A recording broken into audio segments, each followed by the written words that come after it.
Assalamualaikum warahmatullahi wabarakatuh. Saya perwakilan dari kelompok 4 akan menjelaskan materi mengenai Mindfulness Based Counseling. Kelompok 4 terdiri dari 4 orang. Yang pertama yaitu saya sendiri, Arfiantina Fadila. Yang kedua ada rekan saya, Izzatunisa Aulia. Yang ketiga ada rekan saya, Mulyadin dan Nur Anggraini. Dan yang terakhir ada rekan saya juga, Habibul Afwi. Kita memasuki subbab pertama mengenai pengertian, prinsip, dan manfaat mindfulness. Nah, mindfulness sendiri memiliki pengertian yaitu sebuah proses psikologis yang biasa dikenal sebagai kesadaran diri. Nah, mindfulness sendiri didasarkan pada konsep to be present atau here and now. Nah, mindfulness ini melibatkan secara sengaja dan tanpa penilaian mengarahkan perhatian seseorang pada pengalaman internal maupun eksternal yang mungkin terjadi saat ini ataupun nanti supaya individu mampu merespon terhadap pengalaman sehari-hari dengan penerimaan daripada bereaksi. Selanjutnya yaitu terdapat materi mengenai prinsip mindfulness. Jadi prinsip mindfulness itu berfokus kepada masa sekarang dan menerima secara terbuka, bertindak secara tanpa penghakiman. Jadi digunakan untuk meningkatkan fungsi eksekutif dan regulasi perhatian. Menurut John Kabat-Zinn, prinsip mindfulness itu memperhatikan dan menerima saat ini tanpa penilaian atau keberpihakan. Yang pertama, tidak menghakimi. Maksudnya itu dunia tidak hanya hitam putih, tidak hanya benar dan salah atau baik dan buruk saja. Penilaian yang seringkali tidak disadari sangat berpengaruh pada tindakan apa yang kita ambil. Yang kedua, sabar. Setiap peristiwa yang terjadi pasti memiliki hikmah dan alasan. Yang ketiga, pikiran pemula, yaitu manusia akan kehilangan dirinya sendiri ketika merasa sudah mengetahui segalanya. Padahal dunia ini selalu berubah dan selalu ada hal-hal yang baru di dalam kehidupan. Yang keempat, percaya, yaitu kesadaran penuh. Kesadaran penuh ini memiliki arti melepaskan pemikiran yang sudah ada sebelumnya tentang diri atau orang lain dan kenyataannya itu sendiri. Lalu di sini terdapat manfaatnya. Yang pertama, meningkatkan kesehatan mental. Mindfulness terapi membantu meningkatkan kesehatan mental dengan mengajarkan klien untuk berada di sini dan sekarang, serta melepaskan diri dari pola pikir negatif yang dapat menyebabkan penurunan suasana hati. Yang kedua, mengurangi tingkat depresi. Intervensi berbasis kesadaran seperti meditasi mindfulness telah terbukti menurunkan tingkat depresi pada klien. Pendekatan mindfulness dapat mengarahkan pikiran yang meningkatkan karakter, tidak menghakimi, dan mengarah pada penerimaan perbedaan antar individu. Yang ketiga, meningkatkan fungsi kognitif. Terapi mindfulness dapat meningkatkan fungsi kognitif seperti kemampuan untuk mengalihkan perhatian, pemilihan perhatian, dan konsentrasi. Yang kelima, meningkatkan kesadaran dan pengambilan keputusan etis. Mindfulness telah terbukti meningkatkan kesadaran dan beberapa aspek pengambilan keputusan etis. Manfaat dari teknik ini bukanlah untuk menghilangkan pikiran depresif dan menyingkirkannya, tetapi untuk mencegah menguatnya pikiran-pikiran tersebut. Yang kelima, meningkatkan kualitas hidup dan kesejahteraan. Intervensi berbasis mindfulness dapat meningkatkan keterampilan kualitas hidup, kesejahteraan, empati, dan kontrol emosi seseorang. Yang keenam, meningkatkan hubungan interpersonal. Pendekatan mindfulness dapat meningkatkan hubungan baik antar individu dengan mengarahkan pikiran yang tidak menghakimi dan mengarah pada penerimaan perbedaan antar individu. Nah, selanjutnya kita masuk pada subbab yang kedua, yakni subbab jenis dan bentuk-bentuk dari mindfulness. Nah, apa saja sih jenis dan bentuk dari mindfulness ini? Berikut adalah beberapa jenis dari mindfulness based counseling. Yang pertama ada mindfulness based stress reduction atau yang disingkat dengan MBSR. MBSR ini menggunakan dua aspek. Yang pertama adalah mengamati.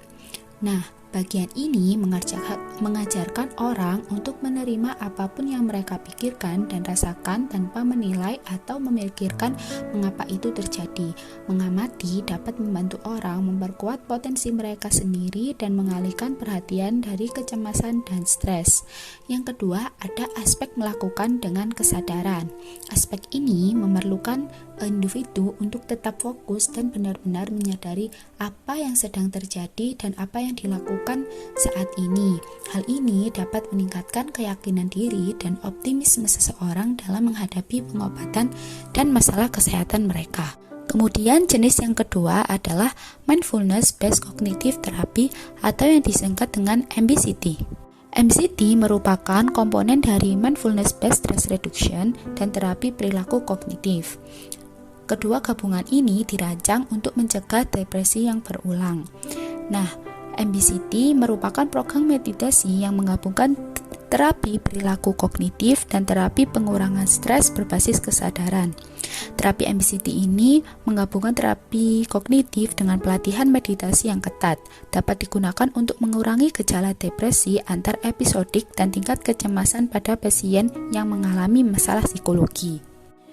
MBCT membantu pasien menghindari pola perenungan dan pikiran negatif yang menyebabkan kekambuhan dengan memberikan pendidikan dan mendorong mereka untuk memperhatikan arahan tanpa menanggapi atau menghakimi dan menghindari penderitaan mereka. Kemudian jenis yang ketiga ada Acceptance and Commitment Therapy atau yang disingkat dengan ACT. ACT ini merupakan gabungan dari terapi mindfulness dengan terapi experiential, di mana penerimaan dan komitmen memiliki pengaruh yang signifikan. ACT juga bertujuan untuk merubah tingkah laku. Kedua proses ini dilakukan untuk meningkatkan fleksibilitas psikologi, yaitu kemampuan untuk berhubungan dengan masa kini, menjadi peran diri yang sadar sepenuhnya dan berperilaku sesuai dengan norma dan nilai yang dianut. Kemudian yang keempat ada Dialectical Behavior Therapy atau yang disingkat dengan DBT. DBT ini menggabungkan prinsip terapi perilaku kognitif, dan perhatian penuh. Terapi ini menetapkan dialektika antara membantu individu untuk menerima realitas kehidupan dan perilaku mereka sendiri pada satu sisi dan membantu mereka belajar mengubah hidup mereka, termasuk perilaku diffusionalis. Mendasari dari terapi ini adalah membantu individu belajar mengatur dan untuk menoleransi emosi mereka. Kemudian yang kelima ada Mindful Self-Compassion atau MSC. MSC ini mengandalkan perhatian penuh karena kita perlu tahu kapan kita menderita untuk membawa kebaikan pada pengalaman kita dan diri kita sendiri. Pelatihan belas kasihan diri juga cenderung mengaktifkan emosi yang sulit pada tahap awal latihan, jadi kita perlu perhatian penuh untuk membantu jangkar dan menstabilkan kesadaran kita. Dan yang terakhir ada Mindful Eating Counseling. Mindful Eating Counseling ini merupakan praktik makan dengan perlahan dan penuh perhatian, yang merupakan konseling makan dengan penuh perhatian yang bertujuan untuk membantu orang menikmati makanan mereka dengan kesadaran dan fokus secara penuh tanpa menghakiminya. Tujuannya adalah untuk membantu orang menjadi lebih bijaksana dalam memilih makanan apa yang akan mereka makan ke depannya, menjadi lebih sehat dan meningkatkan kesehatan mereka. Bentuk mindfulness. Menurut Hudson, ada 3 bentuk mindfulness paling dasar. Yang pertama mindful reading, yang kedua mindful listening, yang ketiga mindful breathing. Mindful reading adalah membaca dengan penuh kesadaran dan melepaskan pikiran yang mengganggu sepenuhnya pada momen dengan teks.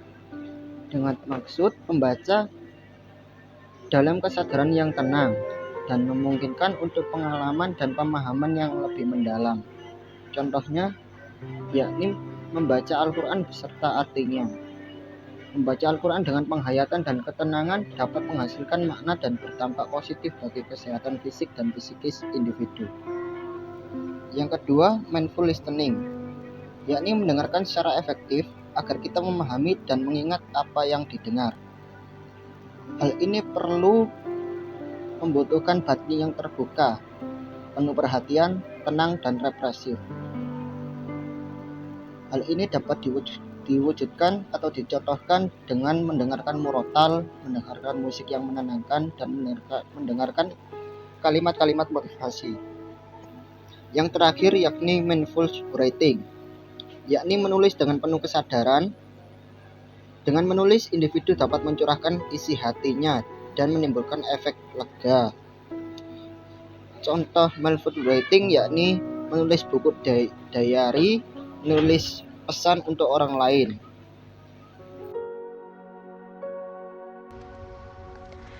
Nah, selanjutnya ada bentuk mindfulness, yakni meditasi. Mungkin bisa dilihat pada video yang tertera yang sudah kami sajikan. Dan kita sudah sampai pada penghujung video ini. Mungkin ada pertanyaan bisa diajukan. Saya sebagai moderator pamit undur diri. Maaf apabila ada kesalahan kata atau pengucapan. Wassalamualaikum warahmatullahi wabarakatuh. Terima kasih teman-teman.